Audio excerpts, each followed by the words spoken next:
Olá, no vídeo de hoje vamos começar a abordar hemogramas. São 3 aulas, essa é a primeira aula e que tem como objetivo reconhecer as principais alterações no hemograma na série vermelha. Sem dúvida, o hemograma é a principal ferramenta de diagnóstico na hematologia. Ela nos dá uma noção de como que está a série vermelha, a série branca e as plaquetas nesse paciente. E como que funciona essa análise? Para analisar a série vermelha, você vai ter que olhar a hemoglobina, o volume globular ou eritrócito ou hematócrito, né? E o número de eritrócitos ou hemácias. De maneira prática, a anemia é quando a hemoglobina é menor que 14 gramas por decilitro nos homens e menor que 12 nas mulheres, pela definição da Organização Mundial da Saúde. É preciso ficar atento que idosos acima de 70 anos, masculinos, considera-se que a hemoglobina para diagnóstico de anemia seja menor que 12, porque com a idade ocorre uma diminuição da produção de testosterona e isso tem interferência direta no nível no hematócrito desse paciente.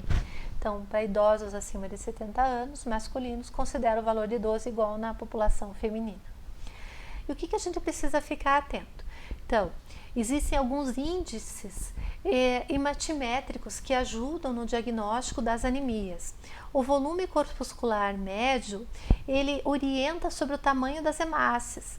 Se aumentado, eu tenho uma anemia macrocítica, se diminuído, uma anemia microcítica, e se dentro da normalidade, eu tenho uma anemia normocítica.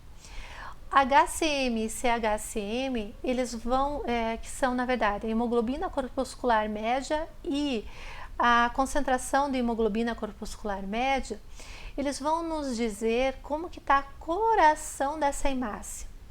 Se aumentada, eu tenho as anemias hipercrômicas, normocrômicas dentro do valor de referência e hipocrômicas abaixo do valor de referência. Outros componentes nessa análise seriam o RDW, que é visto em porcentagem. Quanto maior, na verdade, ele orienta sobre a variabilidade do tamanho das hemácias. Maior variabilidade pode ser vista nas anemias por deficiência de substrato, por exemplo, a anemia por deficiência de vitamina B12, ferros, folatos, né? Então, isso, por alteração na medula óssea desses substratos, aumenta a variabilidade nesse hemograma. Reticulócitos são as hemácias jovens e elas funcionam como resposta a algum dano sistêmico, quer dizer, é a resposta da minha medula óssea se eu tenho uma diminuição do número de hemácias circulantes. Então, elas vão ser recrutadas precocemente na circulação. Então, se temos, na verdade, assim, o reticulócitos aumentou, você vai ter uma noção que provavelmente esse paciente está tendo algum sangramento, né? Porque ele vai fazer essa resposta. Então, visto esses índices, é importante a gente classificar as anemias. Elas podem ter uma classificação fisiopatológica que seria anemias por falta de produção ou hiporregenerativas, anemias por excesso de destruição ou regenerativas e anemias por perdas sanguíneas. Como que eu posso diferenciar essas anemias? Pela dosagem do reticulócitos. É um dos índices que me ajuda a avaliar se essa medula óssea está responsiva ou não. Então, eu avalio o número de reticulócitos vezes volume globular divididos por 40. Se eu tenho um valor acima, maior ou igual a 2, geralmente é uma anemia hiperproliferativa e menor que 1, hipoproliferativa. Então, a gente lembra que hemorragia aguda e crônica, ela aumenta o nível de reticulócitos, anemias hemolíticas também. As anemias hipoproliferativas por déficit nutricional, déficit de absorção desses substratos, ou mesmo por aplasia, insuficiência medular, vão comprometer a minha medula óssea. Isso vai fazer com que eu tenha uma anemia hipoproliferativa e um número de reticulócitos mais baixo, e quando a gente faz essa relação com o volume globular, ele é menor do que 1. Então, voltando lá. Então, quando eu estou avaliando esse paciente, primeiro ele tem uma anemia porque a hemoglobina dele está menor que 14 se homem e menor que 12 se mulher. O próximo passo é avaliar o tamanho dessa hemácia. Se é uma anemia macrocítica, ele está com o volume aumentado, e eu tenho que pensar em situações que fazem alteração para macrocitose. Então, deficiência de vitamina B12, folato, síndrome mielodisplásica, hipotireoidismo, abuso de álcool, cursam com anemias macrocíticas. Se esse paciente tem um VCM diminuído, que é uma anemia microcítica, eu vou avaliar também a coloração dessa hemácia. Então, se ela tem um VCM ou um HCM baixo, eu posso dizer que essa anemia é microcítica e hipocrômica, e eu tenho que pensar na anemia ferropriva, na talassemia, na anemia sideroblástica, na intoxicação por metais pesados e nas anemias por doenças crônicas. A anemia por doença crônica também é causa de anemia normocítica normocrômica, que são aquelas anemias que têm um VCM dentro do valor de referência normal. Isso a gente também encontra em outras situações, por exemplo, um paciente com anemia normo, mas que tem insuficiência renal, que tem hipotireoidismo, ou que fez uma perda aguda de sangue, uma aplasia, um mieloma, que a gente vai investigar. Então, vocês vejam que às vezes é difícil a gente diferenciar uma anemia de doença crônica de uma anemia ferropriva, porque elas lembram muito o tamanho microcítica, hipocrômica, às vezes você fica na dúvida. Como que você pode diferenciar? Então, a gente precisa ter em mente que anemia de doença crônica ocorre em associação com qualquer tipo de infecção, pacientes com doenças autoimunes, pacientes com doenças neoplásicas. Como a capacidade de ligação do ferro é uma proteína, então você vai fazer todo o ferrograma. Você vai avaliar nesse paciente, se você ficou na dúvida se é ferropriva ou anemia de doença crônica, você vai pedir ferritina, você vai pedir índice de saturação do ferro, capacidade de ligação total do ferro.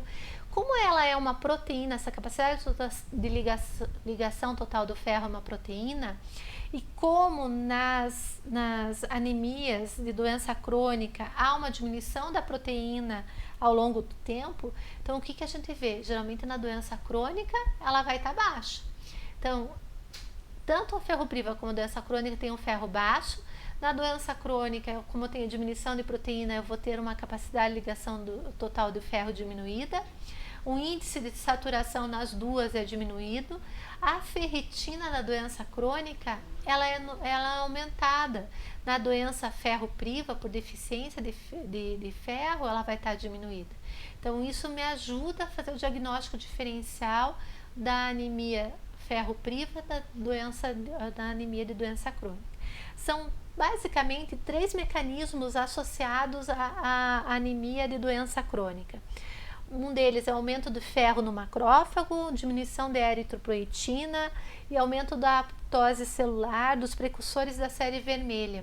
Então, isso é uma coisa que a gente pode ver em associação com outras doenças. Sempre é bom lembrar que a ferritina, ela não é só o reflexo do estoque de ferro no nosso organismo. Ela funciona também como um marcador, uma proteína de fase inflamatória, como a proteína C reativa, a alfa-1 glicoproteína ácida, e por isso que ela está aumentada nas doenças crônicas, né? Então, na anemia de doença crônica, a ferritina está aumentada, o que a gente não vê na anemia ferropriva. Sem falar que também na análise dessa série vermelha, às vezes na descrição do hemograma você vai ter alguns outros achados, que são na verdade a hematoscopia, que é a análise desse sangue periférico. Por exemplo, eu posso ter